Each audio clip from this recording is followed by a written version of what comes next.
முதல் யுகமான கிருதாயுகம் 17,28,000 ஆண்டுகள்.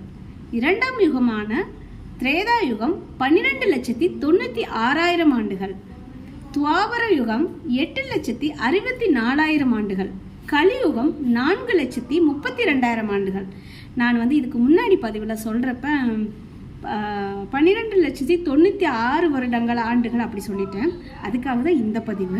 ஏன்னா அந்த வருடங்கள் எத்தனை ஆண்டுகள் ஒவ்வொரு யுகமும் இருந்திருக்கு அப்படிங்கிறத நம்ம தெரிஞ்சுக்கும் போது இது ரொம்ப புதிய தகவல்.